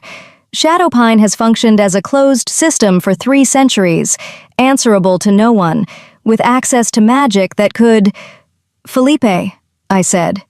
He stopped. "I've read the pack's history," I said. "I know what your family did to the 4 packs you dismantled. I know what happened to the wolves who survived those dismantlements." I held his gaze. "Don't give me the accountability speech. It demeans us both." Something shifted in his face. The prepared register dropped, replaced by something more direct and, oddly, more respectful. "You're not what I expected," he said. "Nobody ever is," I said. "Here is what I want to say to you, and I want you to listen to all of it before you respond." He waited. "Your family has been at war with wolves for 4 generations," I said. "And in that time, you have dismantled 4 packs, killed wolves who were living peacefully in concealment, and spent 3 years hunting a woman whose grandmother hid her in a human life to keep her safe from you." I paused. "That is not accountability. That is a vendetta that has outlived whatever original injury started it, maintained by inheritance rather than genuine conviction." Felipe's jaw tightened slightly. "But," I said, "I also understand that a community of 300 supernatural beings operating in complete concealment from the human world is not a stable situation indefinitely. Not because you're right about the threat, but because concealment creates its own problems. Isolation creates its own damage." I looked at him steadily. "Mara chose concealment because she had no other option. I'm not Mara." "What are you proposing?" Felipe said carefully. "Nothing today," I said. "Today I'm telling you that the wards are renewed, and Shadowpine is protected, and if you send anyone past the eastern border, you will find out very quickly what a fully awakened founding Luna's bloodline can do to a ward breach." I let that land. "But I'm also telling you that I am willing to have a different kind of conversation, not about accountability structures you design for us, about genuine coexistence, on terms negotiated between equals." Felipe studied me for a long moment.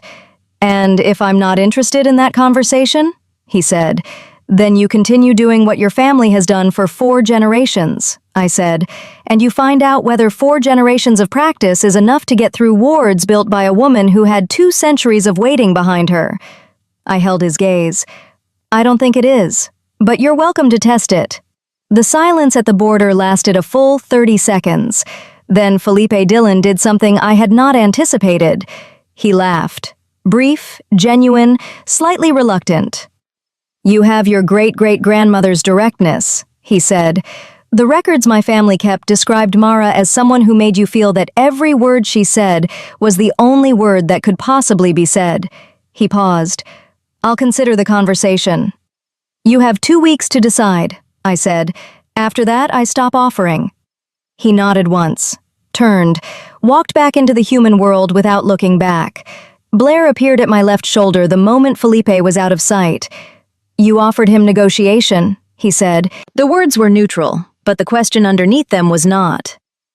"I offered him a choice," I said, "between continuing a 4-generation war that costs both sides things they can't replace and trying something that has never been tried." I turned to face him.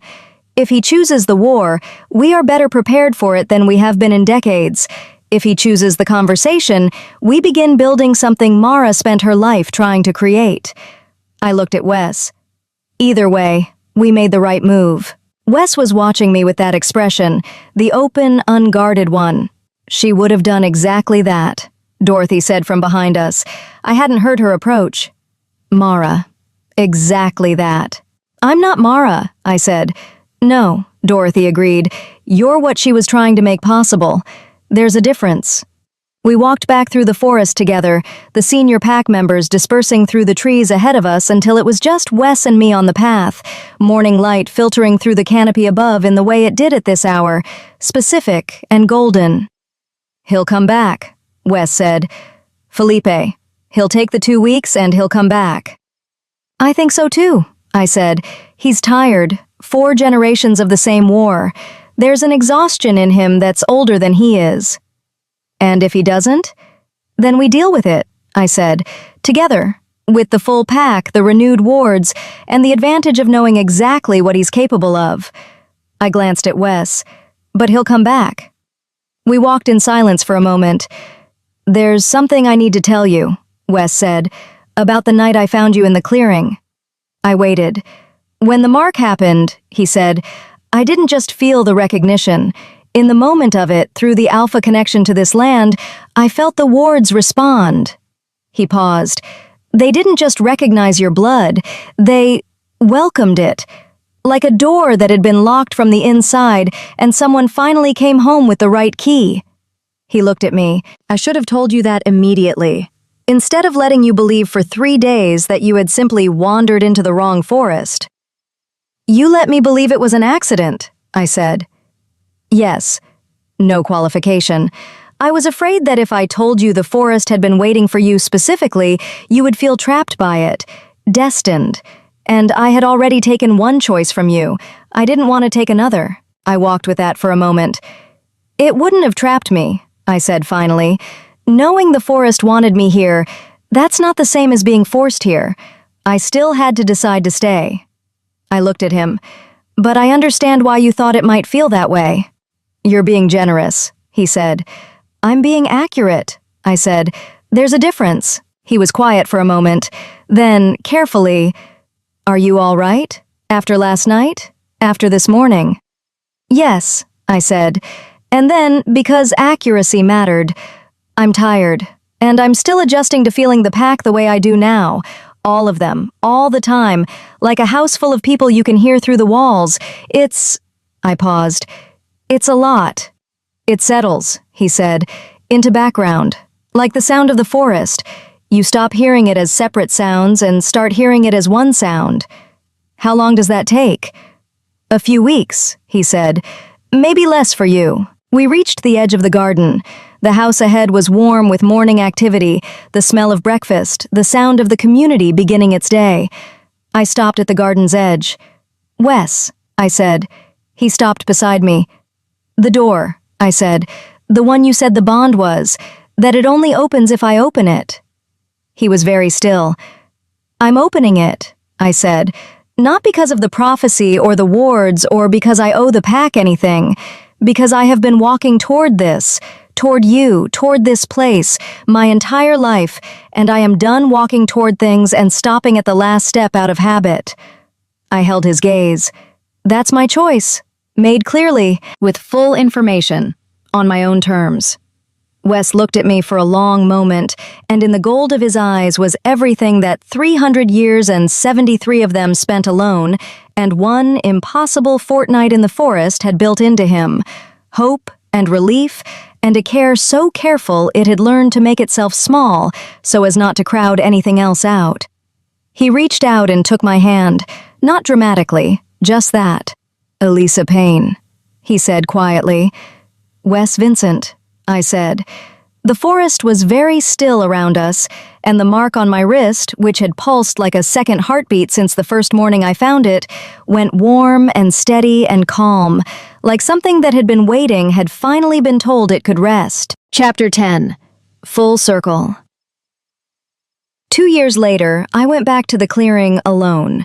Not because I was lost. Not because I was hiding, because some mornings the best way to understand how far you have come is to stand in the place where you started and look at it with the eyes you have now instead of the ones you had then. October again, the same thin gold light through the canopy, the same cold in the air that smelled of pine resin and coming frost, the stone ring exactly as it had always been, the moss on its northern edge slightly thicker for another year of undisturbed growth.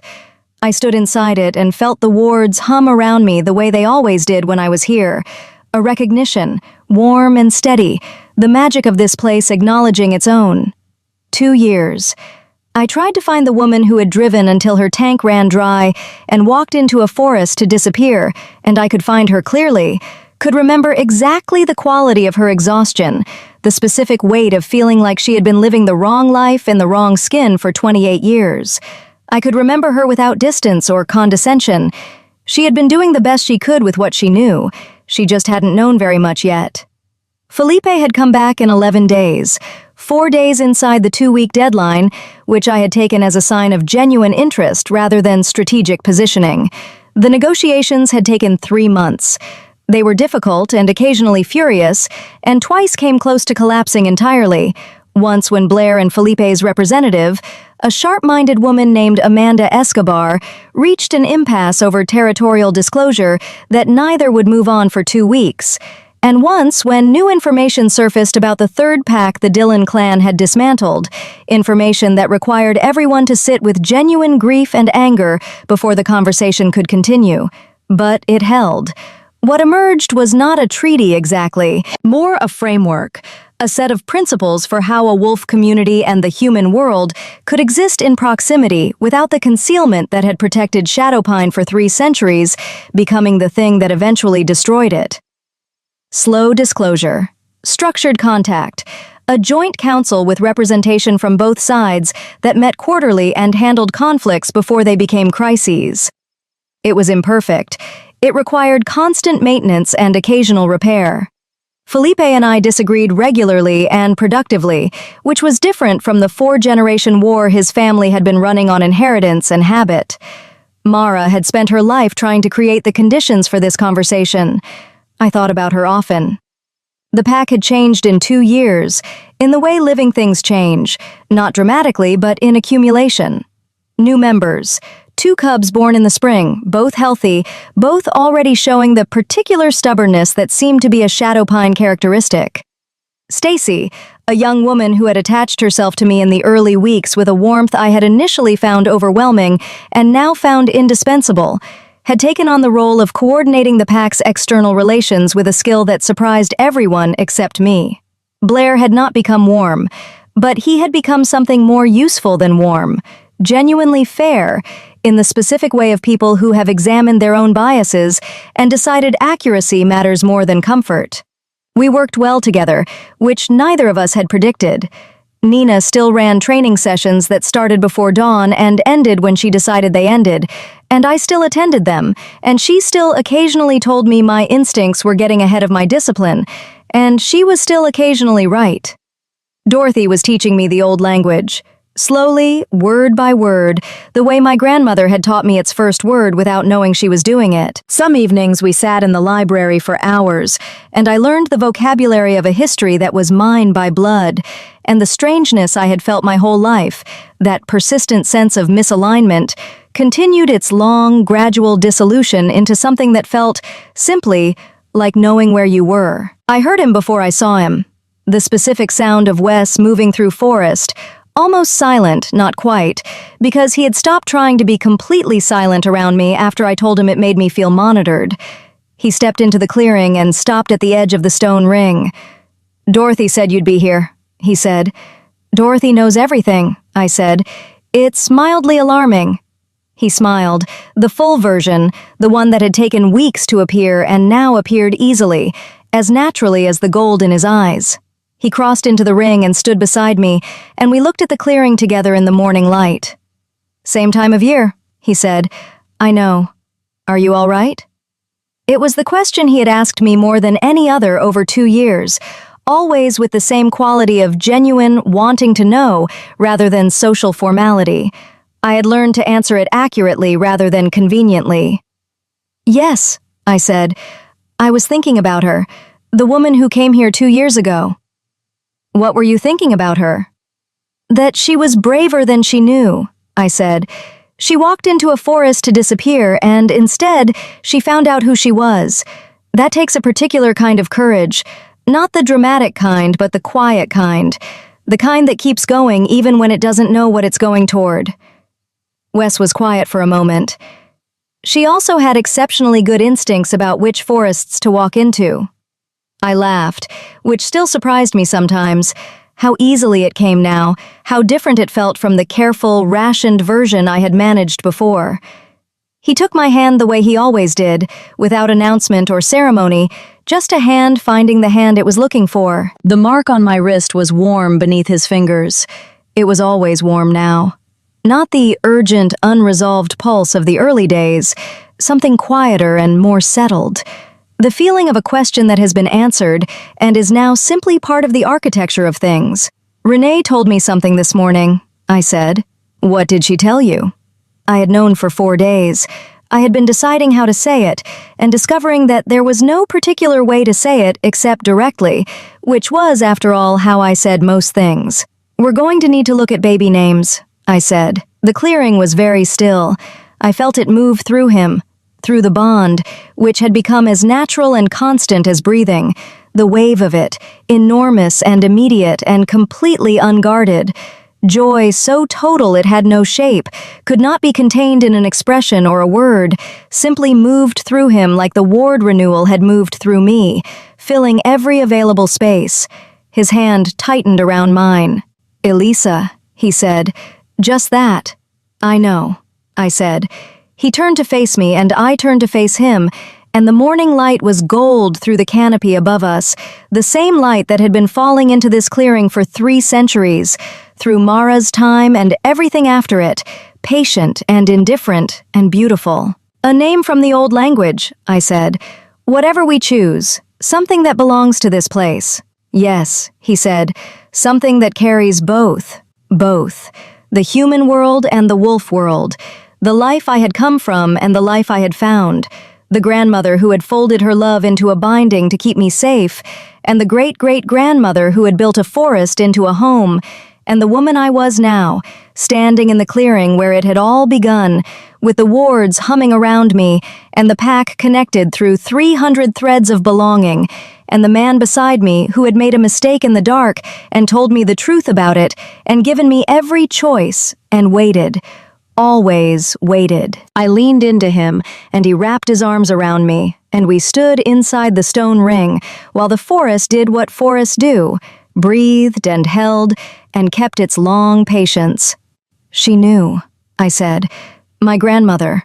When she taught me that word, the first word of the oath, I looked up at the canopy. She must have known that if I ever found this place, if the binding ever came down, the word would still be there.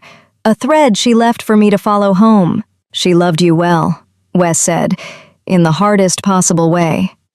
"Yes," I said, "she did." We stayed in the clearing until the morning light shifted, and the cold deepened, and somewhere in the forest to the north, a wolf called out in the old way.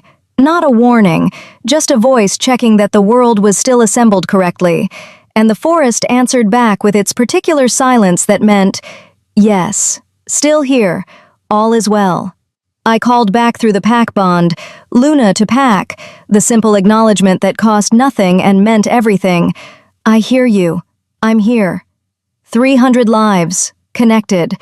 I was the thread that ran through all of them now, the way Mara's magic ran through the wards, not controlling, not dominating, just present, just woven in. The lost woman who had driven until she ran out of road and walked into a forest to disappear had not disappeared at all. She had arrived.